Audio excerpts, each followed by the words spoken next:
हम भी गीता पढ़ते हैं, लेकिन ये सारी गीता कंफ्यूजन में है। कहीं पर लगता है कृष्ण बोल रहे हैं, कहीं लगता है कृष्ण किसी की ओर संकेत कर रहे हैं। दूसरे अध्याय में भगवान ने अर्जुन को कहा, नात्वे वाहम जातु नासो नात्वम नेमे जनाधिपाः ना चैवम ना भविष्यामः सर्वः वै मतः परम। फिर चतुर्थ अध्याय में भगवान कह रहे हैं, अजो भी सन्य नव्यात्मा भूतानाम ईश्वरोपि सन। मैं अजन्मा हूं। अब लो, एक बार कह रहे हैं कि तुम्हारे भी कई जन्म हो चुके हैं, मेरे भी कई जन्म हो चुके हैं। अब चतुर्थ अध्याय में कह रहे हैं मैं अजन्मा हूं, मैं जन्म नहीं लेता। अब इसको आप पढ़ोगे दोनों तरीके से तो समझ में आएगा कि कौन क्या बोल रहा है।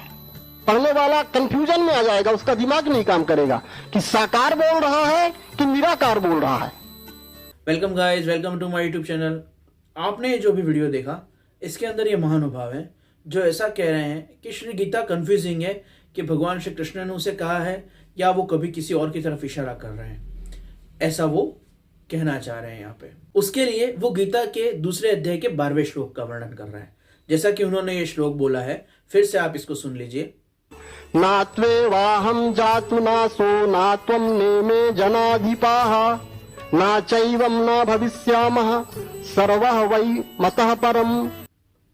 इसका हिंदी अनुवाद ये बनता है कि भगवान श्री कृष्ण अर्जुन से कह रहे हैं कि न तो ऐसा था कि पूर्व काल में तू नहीं था, अभी तू नहीं है और आगे तू नहीं रहेगा, और न ही ऐसा है कि मैं पूर्व में नहीं था, अभी नहीं हूं और आगे नहीं रहूंगा। अर्जुन ये कह रहा है कि मैं किसी को मारना नहीं चाहता, और भगवान श्री कृष्ण उससे कह रहे हैं कि ऐसा नहीं था कि पूर्व में तू नहीं था या मैं नहीं था, और न ही ऐसा होगा कि आगे तू नहीं रहेगा या मैं नहीं रहूंगा। शरीर सबके नष्ट होते हैं, लेकिन जो आत्म तत्व है, जो जीवन ऊर्जा है, जो चैतन्य शक्ति है, वो नष्ट नहीं होती। वो बस अपना रूप बदलती है, वो अपना स्वरूप बदलती है। जैसा कि हम आजकल के विज्ञान के नियम के अनुसार भी जानते हैं कि ऊर्जा कभी नष्ट नहीं होती, बस वो स्वरूप बदल जाती है। ताप ऊर्जा से विद्युत ऊर्जा बन जाएगी, या एक गतिक ऊर्जा बन जाएगी, गतिक ऊर्जा ताप ऊर्जा में बदल जाएगी, पर ऊर्जा कभी नष्ट नहीं होती, वो अपना स्वरूप बदलती है। तो ये दूसरा श्लोक है, उसका तो हिंदी अनुवाद ये है। तो यहाँ पे तो जन्म की और अवतार की बात हो ही नहीं रही है, ये बिल्कुल ही गलत इसको कोट कर रहे हैं इस श्लोक के अंदर। इसके बाद ये गीता के चौथे अध्याय का 6वां श्लोक बोल रहे हैं, जिसको आप सुन लीजिए। अजो भी सन्य नव्यात्मा भूतानाम ईश्वरोपि सन। अब मैं इसका हिंदी अनुवाद बताता हूं कि मैं अजन्मा, अविनाशी ईश्वर, परमात्मा, परब्रह्म, निराकार होते हुए भी योग माया से, अपनी शक्ति से इस प्रकृति को अधीन करके साकार रूप में प्रकट होता हूं। ये भगवान श्री कृष्ण कह रहे हैं, जिस चौथे अध्याय की श्लोक की बात कर रहे हैं। और इससे पूर्व में एक श्लोक है जो आपको अवश्य सुनना चाहिए। बहूनि में व्यतीतानि जन्मानि तव च अर्जुन तान्यम वेद सर्वाणि न तम वेत्थ परंतप।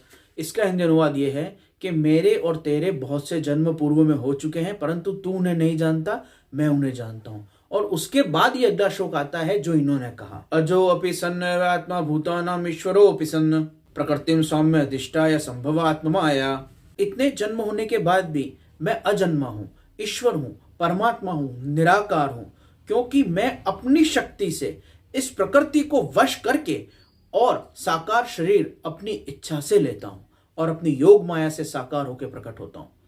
तो ये दोनों श्लोकों को आप जब पढ़ेंगे तो आपका कंफ्यूजन क्लियर हो जाएगा। जो कंफ्यूजन यहाँ पे ये महाराज कह रहे हैं, जो कि ये महाराज इसके अंदर बता रहे हैं कि गीता को जब हम पढ़ते हैं तो इसमें काफी कंफ्यूजन है, पता नहीं चलता है।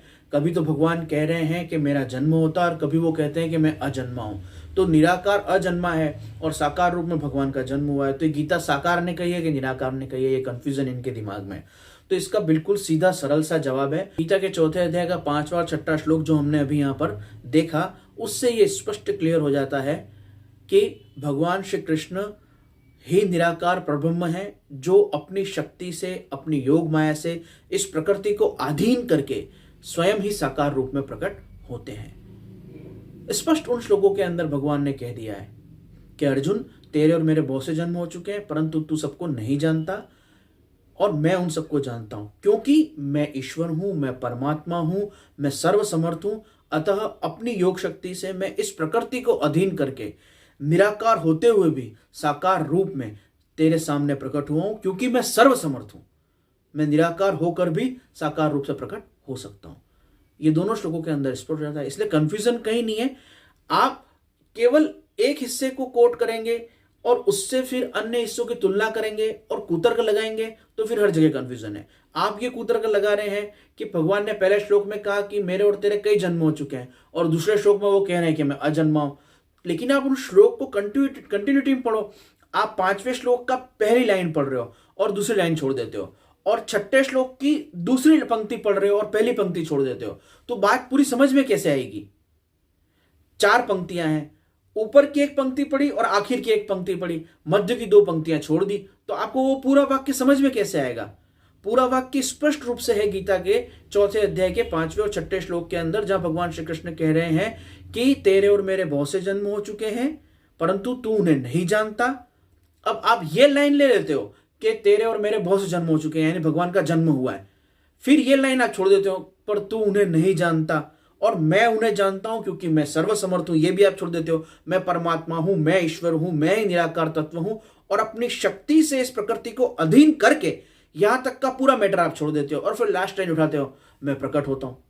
तो इस प्रकार से आप अधूरी अधूरी पंक्तियां उठा के और उनकी व्याख्या करके इतने बड़े चैनल के ऊपर, ब्रह्म कुमारी इसके मंच के ऊपर गीता के गलत व्याख्याएं दे रहे हो। रामपाल भी यही करता है, ये ब्रह्म कुमारी वाले भी करते हैं। जिस व्यक्ति के अंदर तर्क क्षमता, वितर्क क्षमता नहीं है, जिसने पूरा टाइम, पूरी बुद्धि गीता, भागवत, रामायण, वेद आदि पढ़ने में नहीं लगाया है, वो लोग बेचारे इन रामपाल और ब्रह्म कुमारी इसके चक्कर में आ जाते हैं और फिर उनको समझ में ही नहीं आता है कि क्या सच है और क्या झूठ है।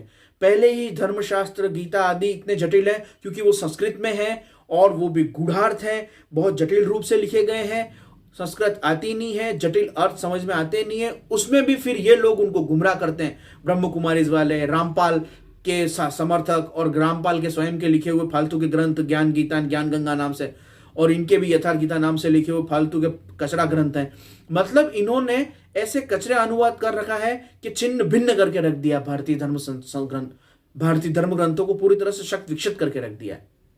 पहली पंक्ति उठा ली, 4थे अध्याय के 5वें और 6ठे श्लोक के अंदर से पूरी 4-5 पंक्तियां हैं, उन 5 पंक्तियों में लास्ट के 2 शब्द उठा लिए और स्टार्ट के 2 शब्द उठा लिए। आप उसको पूरा पढ़ो, उसमें ही स्पष्ट है।